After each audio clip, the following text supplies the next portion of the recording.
नमस्कार। संभव online classes में आप सभी बच्चों का एक बार फिर से स्वागत है। आज अपन बात करने जा रहे हैं बीएससी पार्ट सेकेंड ईयर की इनऑर्गेनिक केमिस्ट्री की यूनिट सेकंड का। ठीक है, तो देखिए सिलेबस आप लोगों को पहले बताया जा चुका है कि आपके इनऑर्गेनिक केमिस्ट्री में कौन कौन सी यूनिट वगैरह हैं। तो वैसे अगर आप देखना चाहें तो यूनिट जो सेकेंड है अपनी, वो है अपने पास में कोऑर्डिनेशन कंपाउंड। ठीक है, उपसय संयोजक यौगिक। तो अगर बात करें अपन कोऑर्डिनेशन कंपाउंड की, तो सबसे पहली बात तो ये आती है कि कोई भी उपसय संयोजक यौगिक कहते किसको हैं। ठीक है, तो देखिए सबसे पहले अपन बात करते हैं कि उपसय संयोजक यौगिक होता क्या है।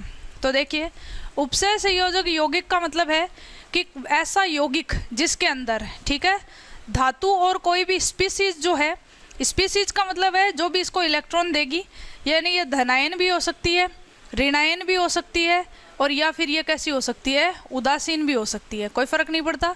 तो इन दोनों के मध्य कौन सा बंध उपस्थित होना चाहिए, उपसय संयोजक यौगिक है, उपसय संयोजक बंध उपस्थित होना चाहिए। तो उपसय संयोजक बंध वाले यौगिक क्या कहलाते हैं, उपसय संयोजक यौगिक।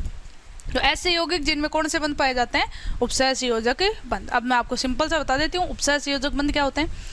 आपने कहा इसके अंदर दो परमाणु जो होते हैं उसमें एक के पास तो होती है, आपने कहा इलेक्ट्रॉनों की कमी, यानी इसके पास सामान्यतः पाए जाते हैं रिक्त कक्षक। ठीक है, और एक के पास होती है, वो होती है इलेक्ट्रॉनों की अधिकता। ठीक है, तो जिसके पास इलेक्ट्रॉनों की अधिकता होती है वो दोनों जो बंध बनाने के लिए दो इलेक्ट्रॉन काम आते हैं, दोनों एक ही के द्वारा दिए जाते हैं। तो एक ही तत्व है, जब बंध बनाने के लिए दोनों इलेक्ट्रॉन दूसरे को देकर जो बंध बनाता है वो बंध क्या कहलाता है, उपसय संयोजक बंध। उपसय संयोजक बंध को इस तरह से दर्शाया जाता है एरो लगा के। एरो का निशान में जो हेड पार्ट है वो उसकी तरफ होता है जिधर इलेक्ट्रॉन जाते हैं, टेल पार्ट उसकी तरफ रहता है जो इलेक्ट्रॉन देता है। ठीक है, अब अपन बात करते हैं उपसय संयोजक यौगिकों की। तो आपने कहा उपसय संयोजक यौगिक जो होते हैं वो सबसे ज़्यादा किसके द्वारा बनाए जाते हैं, तो आपने कहा डी ब्लॉक एलिमेंट्स। कारण क्या होता है कि जितनी भी संक्रमण धातुएं होती है उनके पास एक तो रिक्त डी कक्षक पाए जाते हैं, इसलिए वो आसानी से इलेक्ट्रॉनों को क्या कर सकती है, ग्रहण कर सकती है। तो डी ब्लॉक श्रेणी के जो भी तत्व हैं वो सबसे ज़्यादा क्या बनाते हैं, संकुल। अब बात करते हैं, आप मैंने कहा था कि जब अपन यूनिट फर्स्ट पढ़ रहे थे उसमें आ रहा था संकुल निर्माण, तो अपन ने कहा था संकुल निर्माण के लिए 3 कंडीशंस पड़ी थी। आवेश होना चाहिए वो ज़्यादा से ज़्यादा होना चाहिए, त्रिज्या होनी चाहिए वो कम से कम, और ऐसी वाली जो कंडीशन थी वो किस में अप्लाई हो रही थी, 3D में। यानी वैसे तो संक्रमण धातुएं सभी है वो उपसय संयोजक बंध बनाती है, डी ब्लॉक एलिमेंट्स, लेकिन 3D में संकुल निर्माण की प्रवृत्ति है वो क्या पाई जाती है, सर्वाधिक पाई जाती है। ठीक है, चलिए अब अपन बात करते हैं अपने टॉपिक की। तो देखिए टॉपिक स्टार्ट करने से पहले एक क्वेश्चन और आ जाता है अपने पास में कि अगर अपन ऐसे कहें कि ऐसा कोई भी यौगिक जिसमें धनायन ऋणायन ये स्पीसीज मिलकर किसी कंपाउंड या यौगिक का निर्माण करती है तो वो क्या कहलाते हैं, आपने कहा इस तरह से कोऑर्डिनेशन कंपाउंड। लेकिन एक चीज़ देखिए, अगर अपन बात करें एक धनायन और एक ऋणायन के मिलने से जो बनता है वो तो बनता है साधारण लवण। ठीक है, दूसरी अगर बात करें अपन, एक नाम आता है द्विक लवण। तो आपने कहा द्विक लवण का मतलब क्या है, इसमें एक से ज़्यादा क्या हो सकते हैं, धनायन और ऋणायन। आपने कहा उपसय संयोजक यौगिक में भी एक से ज़्यादा क्या हो सकते हैं, धनायन और ऋणायन। तो अब बात आ गई कि ये तो समझ में आ गया कि इसमें तो एक धनायन और एक ऋणायन है, लेकिन जो द्विक लवण है और जो उपसय संयोजक यौगिक है, ठीक है, इन दोनों में फ़र्क क्या है। तो देखिए द्विक लवण का मतलब क्या है कि ये बना तो होता है धनायन और ऋणायनों से मिलकर, लेकिन खास बात होती है कि ये जो होता है ये केवल और केवल अपनी ठोस अवस्था में ही क्या होता है, स्थायी होता है। ठीक है, ठोस अवस्था में क्या है, स्थायी। जल में डालने पर ये जल में क्या हो जाता है, घुलनशील होता है, और जल में घुलनशील होने के कारण ये अपने सभी आयनों का क्या देता है, परीक्षण देता है, और सभी आयनों का परीक्षण देने के कारण ये ठोस अवस्था में स्थायी होता है, जल में स्थायी नहीं होता। ठीक है, इस तरह की बात करते हैं। उदाहरण के लिए देखते हैं आपको फिटकरी। फिटकरी जो होती है, तो आपने कहा फिटकरी है या फिर कार्नेलाइट ले लो। फिटकरी का फॉर्मूला क्या होता है, आपने कहा K2SO4 Al2SO4 का होल थ्राइस 24S2। देखिए साधारण लवण तो नहीं है, एक धनायन और एक ऋणायन से मिलकर नहीं बना है। आपने कहा एक से ज़्यादा धनायन और ऋणायन है। अब ये उपसय संयोजक है या नहीं है, इसके लिए बात करते हैं। आपने कहा फिटकरी जो ठोस अवस्था में होती है, तो आपने कहा ठोस अवस्था में है। अब इसको पानी में डाल दो, जैसे आपने इसको पानी में डाला ये किस में टूट जाएगा, पोटेशियम आयनों में, एक किस में टूट जाएगा, सल्फेट आयनों में, एक किस में टूट जाएगा, एल्यूमिनियम +3 में।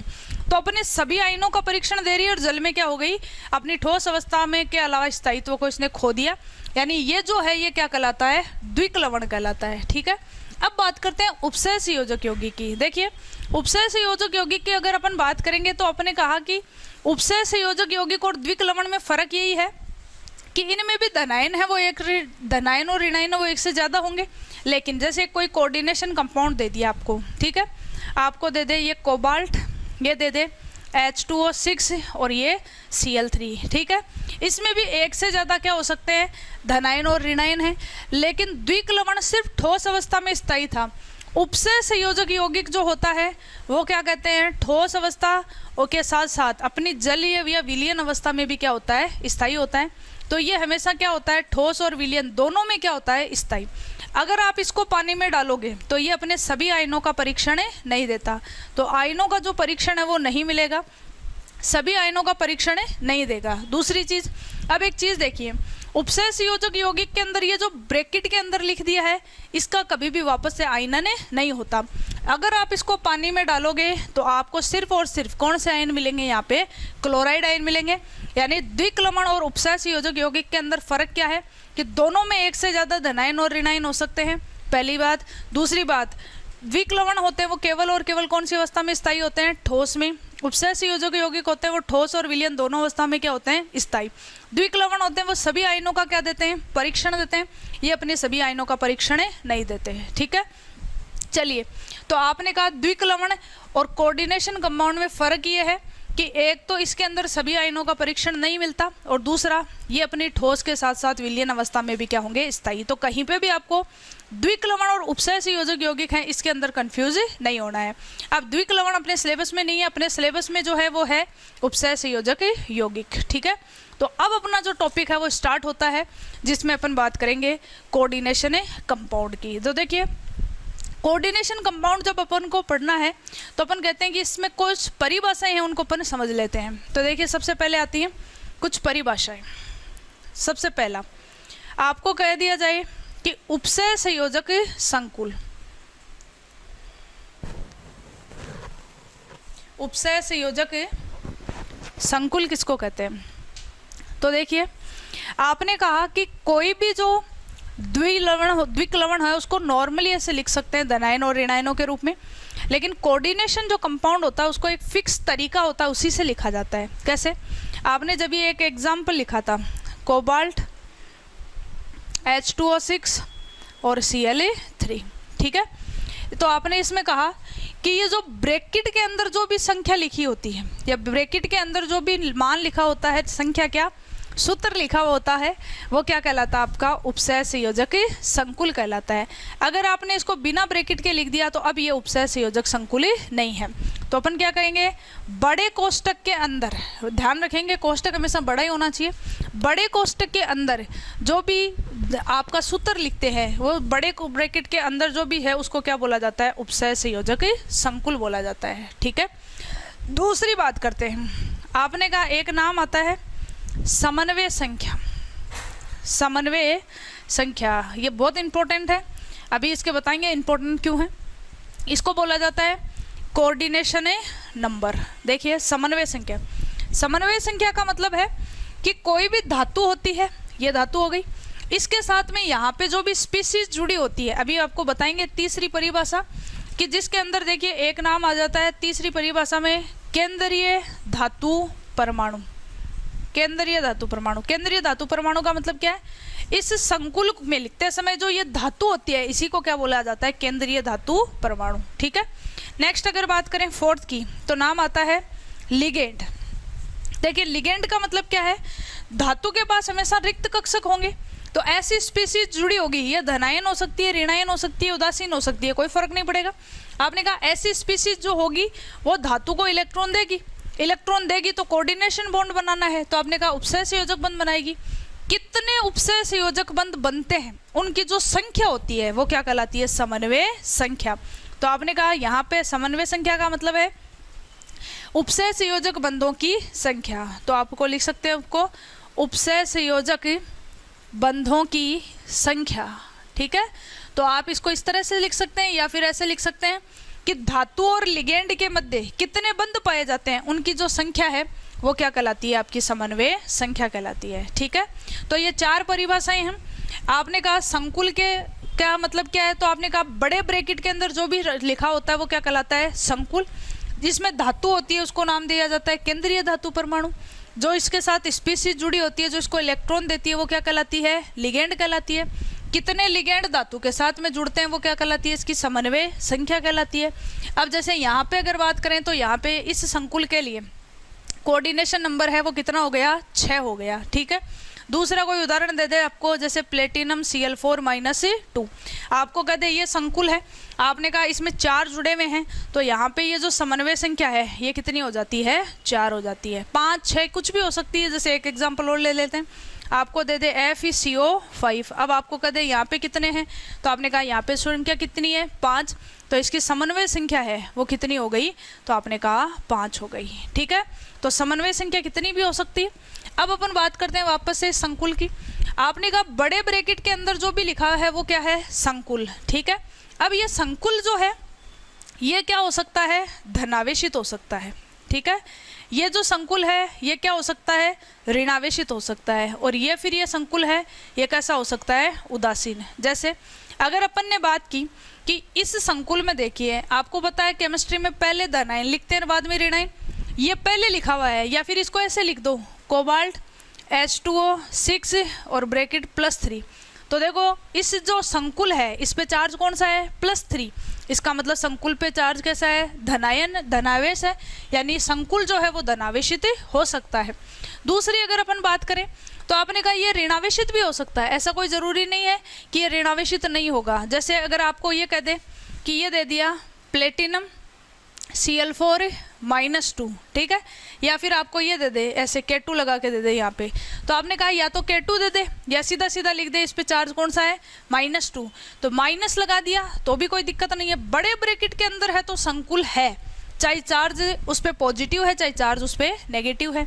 और अगर बात करें अपन नेक्स्ट की, तो आपने कहा जैसे ये वाला संकुल लिखा था आपने FeCO5, ये क्या है, इस पे उदासीन कोई चार्ज ही नहीं है। तो उपसय संयोजक यौगिक किसे कहते हैं, तो आपने कहा ऐसा यौगिक जिसमें क्या पाया जाता है, उपसय संयोजक बंध पाया जाता है, वो क्या कहलाएगा, उपसय संयोजक यौगिक कहलाएगा। उपसय संयोजक यौगिक है उसके अंदर 4 परिभाषाएं मुख्य रूप से आती हैं। पहला कि आपने कहा उपसय संयोजक संकुल किसको कहा जाता है, तो बड़े कोष्टक के अंदर धनावेशित हो सकता है, ऋणावेशित हो सकता है या फिर उदासीन हो सकता है। दूसरी बात आती है समन्वय संख्या की। समन्वय संख्या किसको कहते हैं, तो आपने कहा समन्वय संख्या का मतलब है जो भी धातु और लिगेंड है, ठीक है, उनके मध्य कितने बंध बन रहे हैं वो क्या कहलाती है, समन्वय संख्या।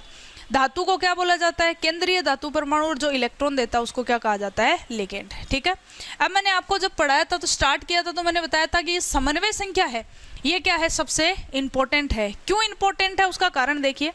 एक तो ये बात है कि समन्वय संख्या जो है, ठीक है, दोबारा से बता देती हूँ आपको कि समन्वय संख्या जो है वो इसलिए है कि एक तो ये हर एक धातु की प्रत्येक ऑक्सीकरण अवस्था में क्या होती है, फिक्स होती है। ठीक है, तो वापस से अपन बात करते हैं एक बार समन्वय संख्या। देखो समन्वय संख्या जो है वो प्रत्येक धातु के लिए, प्रत्येक धातु के लिए अलग अलग ऑक्सीकरण अवस्थाओं में, ऑक्सीकरण अवस्था अगर चेंज हो गई तो चेंज हो जाएगी, अलग अलग ऑक्सीकरण अवस्थाओं में हमेशा क्या होती है, फिक्स होती है। आप इसको कभी भी चेंज नहीं कर सकते। ठीक है, तो जो अभी अपन संकुल बना रहे थे वो अपनी मनमर्जी से नहीं बनाते, जो मनमर्जी से बना दिया तो वो गलत भी हो सकते हैं, तो बिल्कुल भी रिस्क नहीं लेना है। चलिए दूसरी बात करते हैं अपन।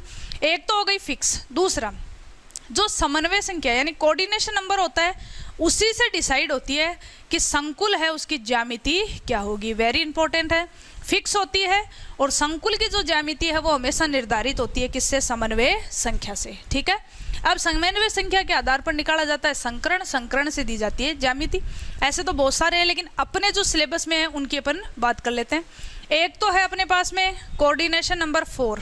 ठीक है, कोऑर्डिनेशन नंबर अगर 4 है तो 2 संकरण हो सकते हैं। एक तो sp3, sp3 जब होता है तब तो संकुल जो होता है उसकी ज्यामिति होती है चतुष्फलकीय, या इसको बोला जाता है टेट्राहेड्रल। दूसरा अगर संकरण है वो क्या हो जाए, dsp2, तो इसकी आकृति जो होती है वो क्या मानी जाती है, वर्गाकार समतलीय, इसे क्या बोला जाता है, स्क्वायर प्लेनर, और एक है अपने पास में कोऑर्डिनेशन नंबर 6। कोऑर्डिनेशन नंबर 6 जो है उसमें दो संकरण हो सकते हैं, sp3d2 या फिर d2sp3। दोनों ही संकरण के अंदर है वो आकृति क्या होती है, अष्टफलकीय होती है, ओक्टाहेड्रल आकृति इसको बोला जाता है। तो अपन बात करते हैं इनकी। तो अपने सिलेबस में दो ही है, कोऑर्डिनेशन नंबर 4 है, कोऑर्डिनेशन नंबर 6 है। तो ठीक है, तो यहाँ तक तो है वो अपने चैप्टर का क्या है, इंट्रोडक्शन क्या है, कैसे होते हैं, इनकी बात है। अब अपना स्टार्ट होता है सबसे फर्स्ट इंपॉर्टेंट टॉपिक, वर्नर सिद्धांत। वर्नर सिद्धांत का मतलब है वर्नर ने दिया था, और वर्नर ने कौन सा सिद्धांत दिया था, वीबीटी, वैलेंस बॉन्ड थ्योरी। ठीक है, तो स्टार्ट करते हैं अपन इस यूनिट का सबसे फर्स्ट टॉपिक। देखिए यहाँ पे अपन ने कहा उपसय संयोजक संकुल जो हैं उनको पढ़ने के लिए सबसे पहले क्या स्टार्ट करते हैं, आपने कहा इनके लिए दी गया सबसे पहला उपसय संयोजक यौगिकों के लिए सिद्धांत दिया गया वीबीटी। वीबीटी का मतलब था वैलेंस बॉन्ड थ्योरी। ठीक है, वैलेंस बॉन्ड जो थ्योरी है वो किसने दी थी, वर्नर ने। एक चीज़ देखिएगा, आप ये फर्स्ट ईयर में भी पढ़ते हो, फर्स्ट ईयर के अंदर जब अपने सहसंयोजक बंध वगैरह आते हैं उसमें भी अपन वर्नर ये वीबीटी पढ़ते हैं, सहसंयोजक बंध संयोजकता बंध सिद्धांत। लेकिन ध्यान रखेंगे जो सहसंयोजक बंध के लिए वीबीटी दिया गया था वो दिया था हिटलर और लंदन ने। लेकिन सेकेंड ईयर के अंदर अपन पढ़ेंगे कि अगर उपसय संयोजक यौगिकों के लिए वीबीटी सिद्धांत की बात आई तो वो किसने दिया था, वर्नर ने दिया था। ठीक है, तो वर्नर सिद्धांत के नाम से आ जाए चाहे वीबीटी के नाम से आ जाए, एक ही बात है, दोनों को आपको ध्यान रखना है। और इसको सिद्धांत को देने के लिए वर्नर को क्या दिया गया था, नोबेल प्राइज दिया गया था। इस सिद्धांत में इसने क्या बताया उसकी बात करते। अब देखिए इसने क्या कहा कि इसने कहा कि अगर कोई भी संकुल है, कोई भी संकुल है, तो इसने कहा कि जो भी संकुल होते हैं उसके अंदर जो धातु है उसके अंदर पहली बात तो उसकी संयोजकताएं हैं वो कितने प्रकार की होती हैं, 2 प्रकार की। कौन कौन सी बताई इसने कहा धातु की जो संयोजकताएं हैं वो 2 प्रकार की होती हैं। एक को तो बोला जाता है प्राइमरी वैलेंसी, ठीक है, यानी इसको बोला जाता है प्राथमिक संयोजकता, इसको मैं लिख देती हूँ पीवी से। ठीक है, एक इसने कहा कि एक जो संयोजकता होती है उसको बोला जाता है द्वितीयक संयोजकता। द्वितीयक संयोजकता इसको बोला जाता है सेकेंडरी वैलेंसी। ठीक है, क्या होती है उसकी बात करते हैं। पहला, प्राथमिक जो संयोजकता होती है वो हमेशा किसको बताती है, तो आपने कहा प्राथमिक संयोजकता धातु की ऑक्सीडेशन स्टेट को बताती है। ठीक है, किसको बताती है, ऑक्सीकरण अवस्था को बताती है, ऑक्सीकरण अवस्था को बताती है। दूसरा सेकेंडरी वैलेंसी है, तो इसने कहा ये किसको बताती है, इसने कहा ये धातु की कोऑर्डिनेशन नंबर समन्वय संख्या को बताती है। तो ये इंपॉर्टेंट हो गया, और समन्वय संख्या पहले से इंपॉर्टेंट है। तो देखिए समन्वय संख्या के बराबर होती है। दूसरा, अगर अपन इसकी बात करें तो ये जो है ऑक्सीकरण अवस्था को बताती है, यानी पॉजिटिव में होती है। तो ये जो हमेशा है वो किससे बैलेंस होती है, तो इसने कहा ये हमेशा बैलेंस होती है ऋणायनों से। ठीक है, तो प्राइमरी वैलेंसी है वो हमेशा किससे संतुलित होती है, ऋणायनों से संतुलित होती है। अब बात करते हैं सेकेंडरी वैलेंसी की। तो इसने कहा कि ये धनायन से भी क्या हो सकती है, आपने कहा इसको बैलेंस कर सकते हैं, इसको ऋणायन से भी क्या किया जा सकता है, बैलेंस, और या फिर इसको किसी उदासीन स्पीसीज है उसके द्वारा भी क्या किया जा सकता है, बैलेंस किया जा सकता है। नेक्स्ट अगर बात करते हैं तो आपने कहा ये जो होती हैं ये कैसी होती है, तो आपने कहा ये अदिशात्मक होती है। अदिशात्मक का मतलब क्या है, आपने कहा प्लस है तो माइनस जोड़ दो, माइनस है तो क्या जोड़ देते हैं, प्लस। धनायन और ऋणायन को हाँ जनरली लिखते समय अपन पहले धनायन और ऋणायन लिखते हैं, लेकिन ये जरूरी थोड़ी है कि इसको पहले, भाई धनायन है तो ऋणायन चाहे इधर से आ जाए, चाहे इधर से आ जाए, चाहे इधर से आ जाए, कोई फर्क नहीं पड़ेगा। यानी ये जो होती है ये कैसी होती है, अदिशात्मक होती है। किसकी बात कर रहे हैं, प्राइमरी वैलेंसी की। इसकी बात करते हैं तो ये हमेशा कैसी होती है, दिशात्मक। दिशात्मक का मतलब है इसकी दिशा फिक्स है कि जो भी लिगेंड होगा वो हमेशा इलेक्ट्रॉन किसको देता है, धातु को देता है। इसकी दिशा फिक्स हो गई लिगेंड से धातु की ओर। नेक्स्ट अगर बात करते हैं तो अपन ने कहा ये जो है ये राशि कैसी होती है, आपने कहा ये अनायनित होती है। ठीक है, आपने कहा इसकी अगर बात करते हैं तो ये कैसी हो जाती है, आयनित हो जाती है। ठीक है, अब अगर नेक्स्ट बात करें तो इम्पोर्टेंट है, स्टार डाल देते हैं इस पर, यहाँ पे कहते हैं कि प्राइमरी वैलेंसी जो होती है उसका संकुल की जो ज्यामिति होती है, संकुल की ज्यामिति, तो संकुल की ज्यामिति में इसका कोई भी योगदान है वो नहीं होता, ठीक है, कोई योगदान नहीं रखती है, यानी संकुल की ज्यामिति क्या आएगी उसमें प्राइमरी वैलेंसी का कोई रोल नहीं है। इधर अगर अपन बात करें तो इसने कहा द्वितीयक संयोजकता किसको बताती है, कोऑर्डिनेशन नंबर को, और अपन अभी पढ़ गए हैं कि कोऑर्डिनेशन नंबर से डिसाइड होता है कि उसकी ज्यामिति क्या होगी, तो ये हमेशा किसको बताती है, संकुल की ज्यामिति को बताती है, ठीक है। तो आपने कहा संकुल की ज्यामिति बता दी। अब एक खास बात, प्राइमरी वैलेंसी होती है उसको हमेशा ऐसे लिखा जाता है डॉट डॉट डॉट करके, टूटी हुई लाइन से दर्शाया जाता है। सेकेंडरी वैलेंसी को हमेशा ऐसे सॉलिड लाइन से दर्शाते हैं, ठीक है। लेकिन कई बार क्या होता है, कई बार ऐसे होता है कि कोई संकुल दे दिया, उसकी सेकेंडरी वैलेंसी है वो कम हो जाती है, तो आपने कहा प्राइमरी वैलेंसी है वो काम करने लग जाती है किसका, सेकेंडरी वैलेंसी का। तो इसको दर्शाने के लिए अपन क्या कहेंगे, दोनों लाइनों को एक साथ लिखेंगे, ठीक है। तो दोबारा से देखते हैं अपन, वीबीटी सिद्धांत किसने दिया, वर्नर ने। वर्नर को इसके लिए क्या दिया गया, नोबेल प्राइज। इसने क्या कहा कि जो भी संकुल है उसमें धातु होती है वो दो प्रकार की संयोजकताएं दर्शाती हैं, एक प्राथमिक और एक द्वितीयक। प्राथमिक को ऐसे लिखते हैं, द्वितीय को सॉलिड लाइन से लिखते हैं। ये ऑक्सीडेशन स्टेट को बताती है, ये कोऑर्डिनेशन नंबर को बताती है। ये ऋणायनों से संतुष्ट होती है, ये धनायन ऋणायन उदासीन किसी से भी संतुष्ट हो सकती है। ये अदिशात्मक होती है, ये दिशात्मक होती है। ये कैसी होती है, अनायनित होती है, ये कैसी होती है, आयनित। ये जो होती है इसका संकुल की ज्यामिति में कोई योगदान नहीं होता, और जो सेकेंडरी वैलेंसी होती है उसी से क्या होती है, संकुल की ज्यामिति का निर्धारण किया जाता है। ये बात हो गई। अब अपन बात करते हैं कि वर्नर ने क्या किया, कुछ जो संकुल थे उनकी ज्यामिति को बताया। तो कौन कौन सी संकुलों की ज्यामिति को बताया, उनकी ज्यामिति कैसे बताई, उनकी अपन बात करते हैं। चलिए इसको मिटा देते हैं अपन। देखिए सबसे पहले वर्नर जो था, इस वर्नर ने कुछ संकुलों की ज्यामिति को समझाया। तो सबसे पहला जो संकुल था वो कौन सा था, ये था COCl3 6NH3। देखिए अगर अपन यहाँ पे बात करें कोबाल्ट की, तो देखिए कोबाल्ट की ऑक्सीकरण अवस्था जो है तो ये तो उदासीन होता है, नहीं पता है तो अभी बात करेंगे लिगेंडों की, उसमें बता देंगे।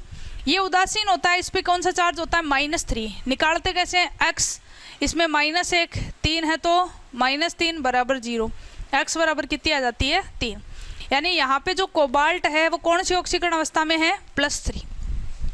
कोबाल्ट की अगर बात करें तो कोबाल्ट का इलेक्ट्रॉनिक विन्यास क्या होता है, 3d7,4s2। कौन सी ऑक्सीकरण अवस्था में है, +3। +3 का मतलब यहाँ पे क्या बच जाएगा अपने पास में, 3d6, ठीक है। इस तरह से, या नॉर्मली अगर अपन ऐसा लिखना चाहिए सीधा कि कोबाल्ट है वो कौन सी ऑक्सीकरण अवस्था में है, +3। तो देखिए अगर आपको यहाँ पे कहे कि कोबाल्ट की प्राइमरी वैलेंसी कितनी है, तो प्राइमरी वैलेंसी जो है वो किसको दर्शाती है, ऑक्सीडेशन स्टेट को। तो यहाँ पे प्राइमरी वैलेंसी कितनी हो गई इसकी, आपने कहा 3 हो गई। दूसरी बात, अब आपने कहा सेकेंडरी वैलेंसी। सेकेंडरी वैलेंसी किसको दर्शाती है, कोऑर्डिनेशन नंबर को।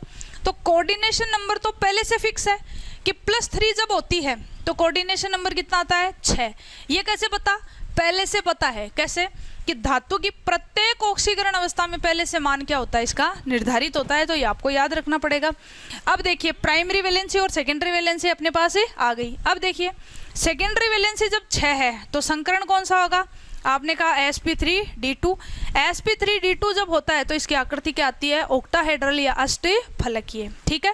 चलिए अब बात करते हैं कि ये जो सूत्र है इसके अंदर अपन इसको संकुल के रूप में लिखते हैं। तो आपने कहा संकुल के रूप में कैसे लिखा जाता है, सबसे पहले क्या लिखी जाती है, धातु क्या दे रखी है, कोबाल्ट। फिर क्या लिखी जाती है, लिगेंड। लिगेंड कितने हैं, 3 तो अमोनिया और 3 ही क्या है, क्लोराइड। लेकिन अगर अपन बात करें तो सेकेंडरी वैलेंसी कितनी है, 6। यानी कितने बंद बना सकता है, सिर्फ 6। तो 6 ही लिखने हैं, तो 6 को लिखते समय क्या लिख दिया गया, NH3 ठीक है। अब इसको क्या कर देते हैं, बड़े ब्रैकेट में बंद। बड़े ब्रैकेट में बंद करते ही ये क्या बन गया, उपसय संयोजक संकुल। और जो बाकी का बच गया Cl3, आपने कहा ये किस लिए है, तो आपने कहा ये ऋणायन से बैलेंस कर दिया इसको, तो आपने कहा ये इस तरह से संकुल बन गया, ठीक है। अब कईयों के दिमाग में आ सकता है Cl को क्यों नहीं लिखा, तो ये अब हम जब आगे पढ़ेंगे कि कोई भी संकुल कैसे लिखते हैं कि जब अपने पास उदासीन और क्लोरीन ऋणायन हो तो हमेशा पहले उदासीन को लिखा जाता है। उदासीन अगर कम है तो फिर किसको काम में लिया जाता है, ऋणायन को काम में लिया जाता है। अपने पास में 6 उदासीन थे तो अपन ने इसको काम में ले लिया। अब देखिए ये तो हो गया अपने पास में संकुल। अब इसकी ज्यामिति कैसे बनाएंगे, अष्टफलकीय। अष्टफलकीय ज्यामिति कैसे बनाते हैं, ये हो गई कोबाल्ट, ठीक है। अब देखिए उपसय संयोजक बंध बनाना है, तो आपने कहा उपसय संयोजक का मतलब एरो लगा के बनाएंगे। यहाँ पे क्या है, ये NH3, इधर क्या है NH3, ये क्या हो गया थर्ड NH3, सबको सॉलिड लाइन से बना रहे हैं। ये क्या हो गया NH3, ये भी क्या है NH3 5, और ये क्या है 6 NH3। अब प्राइमरी वैलेंसी है, इसको डॉट लगा के कहीं लगा दो, क्योंकि संकुल की ज्यामिति में कोई योगदान नहीं होता। आपने कहा ऐसे डॉट डॉट लगा के Cl, ये दूसरा Cl, ये तीसरा Cl, कहीं पे भी बना दो, संकुल की ज्यामिति में इसका कोई भी योगदान नहीं होता है, ठीक है। अब जैसे देखिए, अब मान लीजिए अगर आपको ये दे दिया जाए, ठीक है, कि ये कोई फॉर्मूला था, इसके अंदर आपको ये कह दे कि दूसरा है संकुल बनाओ कोबाल्ट Cl3 और 5 क्या दे दे आपको NH3। अब देखो वापस से वही, प्राइमरी वैलेंसी तो कितनी आएगी 3, सेकेंडरी वैलेंसी कितनी आ जाएगी 6। अब अपन बात करते हैं संकुल की। अब देखो संकुल जब लिखेंगे तो सबसे पहले क्या लिखी, धातु। अब लिखेंगे लिगेंड, लिगेंड कितने चाहिए अपन को 6, लेकिन पहले उदासीन को काम में लिया, लेकिन उदासीन तो कितने हैं 5, चाहिए कितने 6, तो अब अपन क्लोरीन को लिख देंगे। आपने कहा ये क्लोरीन लिखा और ये संकुल ब्रैकेट बंद कर दिया। बाहर कितने रह गए, आपने कहा 2। अब देखो ये थी तो क्या प्राइमरी वैलेंसी, लेकिन अंदर आते ये क्या बन गई, सेकेंडरी वैलेंसी बन गई, ठीक है। तो अब अपन इसकी आकृति बनाते हैं, वही 6 का मतलब आपने कहा sp3d2 संकरण, और आकृति क्या आएगी इसकी अष्टफलकीय। जैसे देखिए आपने कहा ये बनाया अपन ने कोबाल्ट, देखिए 1 बंध 2 3 4 और ये 5, यहाँ तो कोई दिक्कत नहीं है। आपने कहा NH3 है अपने पास में, कोई दिक्कत नहीं। लेकिन अब की बार एक जो Cl है वो था तो प्राइमरी वैलेंसी, तो इसको इस तरह से लिखना चाहिए था, लेकिन सेकेंडरी बन गया, तो आपने कहा था इस तरह से लिखेंगे अपन दोनों लाइनें एक साथ। बाकी 2 Cl हैं वो प्राइमरी वैलेंसी है, कहीं पे भी इसको जोड़ देते हैं कोई फर्क नहीं पड़ता है। इसी तरह से एक संकुल और देखते हैं। आपको अगर ये दे दें कोबाल्ट Cl3 और आपको कह दे 4NH3, ठीक है, तो देखिए संकुल का सूत्र कैसे लिखेंगे, NH3 कितने अब की बार 4, कितने क्लोरीन अंदर लेने पड़ेंगे 2, एक क्या रह गया बाहर। आपने कहा कोऑर्डिनेशन नंबर फिक्स ये 6 है तो अष्टफलकीय। आकृति कैसी बनेगी, आपने कहा ये लीजिए कोबाल्ट। अब देखिए 1 2 3 और 4, यहाँ तो कोई दिक्कत नहीं है, NH3 है, लेकिन अब की बार 2 Cl को अंदर ले आए, प्राइमरी थी लेकिन सेकेंडरी बन गई, तो इन दोनों को दोनों लेखाओं के द्वारा अपने इस तरह से दिखाएंगे। और यहाँ पे एक क्या बच गई Cl, कहीं पे भी जोड़ दीजिए, इसका ज्यामिति में कोई योगदान नहीं है, ठीक है। आपको समझ में आ गया। अगर आपको ये दे दे COCl3 और 3NH3, तो आप इसका सूत्र लिख सकते हैं। इस बार सारी की सारी जो प्राइमरी वैलेंसी है वो किसकी तरह काम करेंगी, सेकेंडरी का। तो तीनों जो है Cl वो किससे दर्शाएंगे, डॉट डॉट लगा के, ठीक है। तो हमेशा इस तरह से क्या बनाए जाते हैं, संकुल बनाए जाते हैं। कोई भी सूत्र दिया जाता है उसका संकुल लिखो, संकुल से डिसाइड होती है उसके अंदर कोऑर्डिनेशन नंबर कितना है, कोऑर्डिनेशन नंबर के आधार पर दी जाती है संकुल की ज्यामिति। अब एक चीज़ देखिए, ये संकुल आप बना लेंगे। अब एक चीज़ देखिए कि जब वर्नर ने इस सिद्धांत को दिया तो वर्नर से कुछ क्वेश्चन पूछे गए कि भाई जो भी आप ज्यामितियाँ दे रहे हो वो सही है या गलत है, इसका पता कैसे चलेगा। तो आपको पता है कि जब भी कोई सिद्धांत दिया जाता है तो उसको पहले आपको क्या करना पड़ता है, प्रूफ देना पड़ता है कि वो राइट है या रॉन्ग है। तो वर्नर से भी जब ये सिद्धांत किया गया कि आप जो सिद्धांत दे रहे हैं या आप जो थ्योरी दे रहे हैं या आप जो ये संरचनाएं बता रहे हैं, क्या ये संरचनाएं सही है। तो आपने कहा इसके लिए देखिए वर्नर ने क्या किया, वर्नर ने इनको प्रूफ किया कि ये जो अपन पढ़ रहे हैं वो सही है या गलत। तो देखिए कैसे, इसके लिए अपन कुछ डाटास को पढ़ते हैं। जैसे अगर आपको यहाँ पे दे दे कोई भी कंपाउंड, ठीक है, जो वर्नर को दिया गया कोई भी कंपाउंड दे दिया, उसका सूत्र लिख देते अपन। जैसे पहला कंपाउंड ले लीजिए, आपको पहला कंपाउंड अपन ने क्या पढ़ा था, कोबाल्ट NH3 Cl3, ठीक है। इस Cl को कम करते जाते हैं अपन। दूसरा देखिए कोबाल्ट NH3 5, 1 Cl अंदर 2 Cl बाहर। तीसरा देखिए कोबाल्ट NH3 4, 2 Cl अंदर 1 बाहर। चौथा देखिए कोबाल्ट NH3 थ्राइस Cla3, इस तरह से, कोई दिक्कत नहीं। अब यहाँ पे क्या करते हैं अपन, कुछ डाटास को लेते हैं। डाटास का मतलब है जैसे आपको यहाँ पे दे दे कि आप इसको विलियन में डाल दीजिए, विलियन में डालेंगे तो संकुल आयनों में टूटेगा। आपको यहाँ पे पूछ ली जाए कि बताओ इसमें आयनों की संख्या कितनी है, आयनों की संख्या यहाँ लिख देंगे अपन, टेबल बना लेंगे। दूसरा, अगर आपसे पूछ ली जाए आयन है विलियन में तो चालकता दर्शाएंगे। अपन मोलर चालकता की बात कर लेते हैं। मोलर चालकता को किससे लिखा जाता है, लैम्डा से लिखा जाता है। यहाँ पे क्लोराइड है तो क्लोराइड होते हैं वो Hg आयन के साथ में, Hg प्लस और क्लोराइड माइनस है, क्रॉस मल्टीप्लाई करेंगे AgCl है। आपको पता है AgCl होता है वो कैसा होता है, अवक्षेप बना देता है, नीचे पेंदे में बैठ जाता है, वाइट कलर की पीपीटी आ जाती है। तो इसने कहा अगर आपने कोई टेस्ट ट्यूब के अंदर ये कंपाउंड ले रखा है ना, परख नली में, अगर आप इसमें ऊपर से AgNO3 मिलाओ तो आपको कितने मोल AgCl मिलेगा। तो आपने कहा यहाँ पे अगर AgNO3 के साथ में विक्रिया करवाएं, AgNO3 के साथ रिएक्शन कराएं, के साथ अभिक्रिया, तो यहाँ पे कितने मोल आपको AgCl मिलेंगे।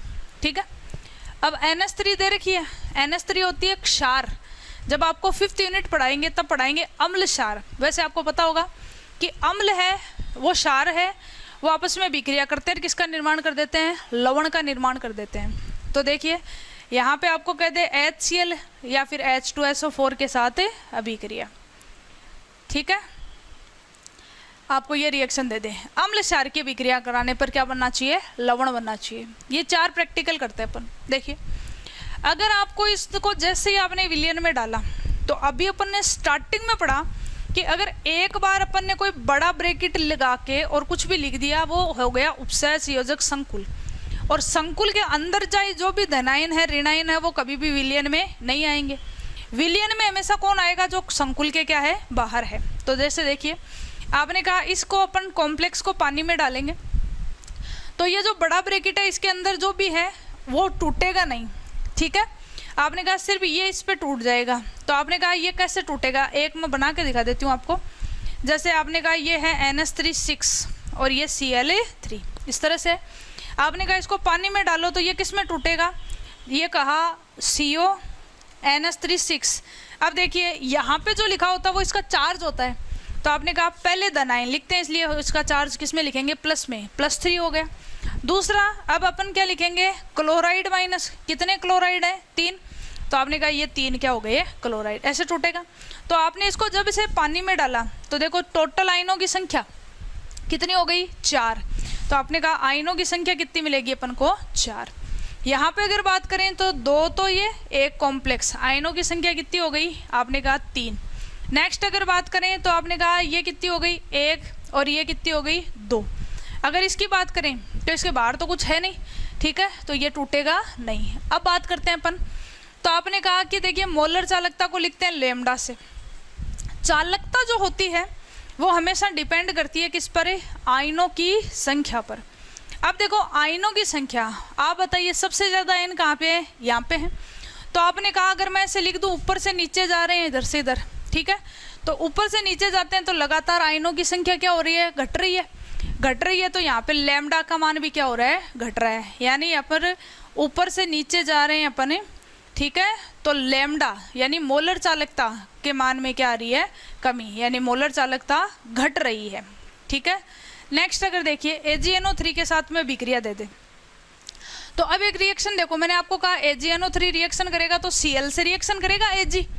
अब आपने कहा AgCl जब बनेगा तो यहाँ पे कितने Cl है, आपने कहा 3 है, तो यहाँ पे कितने मोल काम आएंगे, 3 मोल। 3 Ag 3 Cl से रिएक्शन करेंगे तो यहाँ पे कितना मोल AgCl मिलेगा अपन को, 3 मोल AgCl की पीपीटी मिलेगी। दूसरी बात करते हैं, अगर यहाँ पे देखें तो बाहर कितना संकुल है, क्लोराइड 2, अंदर से संकुल कभी भी रिएक्शन नहीं करेगा। तो देखिए बाहर कितने क्लोरीन है, 2, तो यहाँ पे कितने मोल पीपीटी आएगी, आपने कहा 2 मोल AgCl, ठीक है। नेक्स्ट अगर बात करते हैं बाहर कितना है 1, तो कितना मोल आएगा, आपने कहा 1 मोल AgCl। इसमें कोई भी संकुल में आपने कहा Cl बाहर है नहीं, तो यहाँ पे कोई भी पीपीटी आपको प्राप्त नहीं होगी। अब बात करते हैं अपन HCl या H2SO4 के साथ में अभिक्रिया। तो देखिए अम्ल और क्षार अभिक्रिया करते हैं। अम्ल तो है, अम्ल का मतलब क्या है, जो H+ आयन देते हैं वो अम्ल है। आपने कहा इसमें H+ है, इसमें 2 H+ है, लेकिन इसने कहा ये रिएक्शन किससे करेंगे, अमोनिया से, NH3 से। लेकिन आप देखिए संकुल के अंदर है, अंदर से कभी भी रिएक्शन नहीं हो सकती। तो आपने कहा अंदर से अगर रिएक्शन नहीं हो सकती तो बाहर चाहिए। अब देखो कोई से भी संकुल है उसमें NH3 बाहर है क्या, नहीं है, बाहर है, बाहर नहीं है, तो यहाँ पे कभी भी अम्ल क्षार अभिक्रिया नहीं होगी। तो इस तरह से वर्णन ने प्रूफ किया कि उसने जो भी कॉम्प्लेक्सेस दिए थे उनके जो फॉर्मूले दिए थे वो सही थे। यानी ये फॉर्मूला सही है या नहीं है, इसके लिए अपन आयनों की संख्या का परीक्षण कर सकते हैं, मोलर चालकता से देख सकते हैं, AgNO3 से देख सकते हैं, या फिर HCl और H2SO4 की अभिक्रिया से देख सकते हैं। तो इस तरह से क्या किया गया, इनका प्रायोगिक रूप से भी क्या किया गया, परीक्षण किया गया, कि जो कि सही पाया गया। तो ये वर्नर सिद्धांत था। अब हमेशा जरूरी नहीं है आपको कोई भी दूसरा एग्जाम्पल दे दे और आपको पूछ ले कि इसमें जैसे ये क्वेश्चन मैं दे दूं, दोबारा यहाँ कॉम्प्लेक्स चेंज कर दूं और आपको पूछ लूँ आयनों की संख्या, मोलर चालकता, AgNO3 के साथ अभिक्रिया या फिर अम्ल के साथ अभिक्रिया बताइए, तो आप लिख सकते हैं। जैसे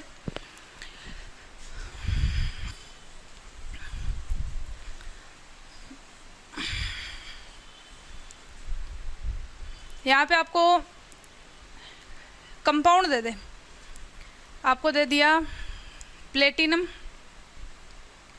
NH3 6Cl4, ठीक है। इसी का दूसरा कॉम्प्लेक्स दे दे प्लेटिनम NH3 5Cl3, तीसरा दे दे प्लेटिनम NH3 4Cl2, चौथा दे दे प्लेटिनम NH3 CS3Cl और एक दे दे प्लेटिनम NH3 2Cl4। ये सारे कॉम्प्लेक्स दे रखे हैं। अब आपको अगर पूछे यहाँ आयनों की संख्या बताऊँ, तो देखिए 4 और 1 5, 3 और 1 4, 2 और 1 3, यहाँ पे कितने हो गई 2, यहाँ पे कितनी हो गई 0, आयन नहीं है यहाँ पे। नेक्स्ट अगर बात करें विद्युत चालकता या मोलर चालकता की, अप टू डाउन जा रहे हैं तो लगातार आयनों की संख्या क्या हो रही है, कम। आयनों की संख्या अगर कम हो रही है तो चालकता का मान भी क्या हो रहा है, कम हो रहा है। बात करते हैं AgNO3, कितने Cl है 4, तो कितने AgCl मिलेंगे यहाँ पे, आपने कहा 4 मोल AgCl। यहाँ पे कितने मोल मिलेंगे, बाहर कितने हैं 3, तो आपने कहा 3 मोल क्या मिल जाएगा AgCl। यहाँ पे कितने हैं 2, तो 2 मोल क्या मिल जाएगा AgCl। यहाँ पे कितना है, आपने कहा 0, 3 मोल 1 मोल AgCl, ठीक है। और लास्ट वाले में कितना मिलेगा 0। वही बात है NH3 सब में अंदर है, बाहर की तरफ एक भी मोल प्रेजेंट नहीं है, तो यहाँ पे किसी भी प्रकार के अम्ल से इसकी अभिक्रिया नहीं होगी, ठीक है। तो ये है अपनी फर्स्ट क्लास, जिसके अंदर अपन को ये पढ़ना होता है कि यूनिट सेकंड जो है कोऑर्डिनेशन कंपाउंड किसको कहते हैं। कोऑर्डिनेशन कंपाउंड साधारण लवण या द्विक लवण जो भी होते हैं उनसे इनमें क्या डिफरेंस होता है वो पढ़ते हैं। उपसय संयोजक यौगिक की परिभाषा क्या होती है, उपसय संयोजक यौगिक है उसके लिए कुछ परिभाषाएं दी गई थी, जैसे केंद्रीय धातु परमाणु किसको कहते हैं, लिगेंड किसको कहते हैं। इसमें 2 ज़्यादा इंपॉर्टेंट है, एक तो संकुल किसको कहेंगे बड़े ब्रैकेट के अंदर वाले, और दूसरा समन्वय संख्या। समन्वय संख्या की 2 खास बातें होती हैं, एक हमेशा पहले से फिक्स होती है और इसी से डिसाइड होती है कि संकुल की ज्यामिति क्या होगी। और फिर अपन ने पढ़ा कि उपसय संयोजक संकुल या उपसय संयोजक यौगिक है उसके लिए सिद्धांत दिया गया VBT, वैलेंस बॉन्ड थ्योरी किसने दी, वर्नर ने। वर्नर ने कैसे बताया, कौन सा सिद्धांत बताया, कैसे संकुलों के फॉर्मूले लिखे, कैसे उनकी संरचना बताई, फिर उनका प्रायोगिक सत्यापन किस तरह से किया, और इस थ्योरी के लिए इनको क्या दे दिया गया, नोबेल प्राइज। अब अपन नेक्स्ट जो क्लास है उसमें पढ़ेंगे कि कोई भी संकुल है उसका नामकरण कैसे किया जाता है। तो अभी के लिए धन्यवाद।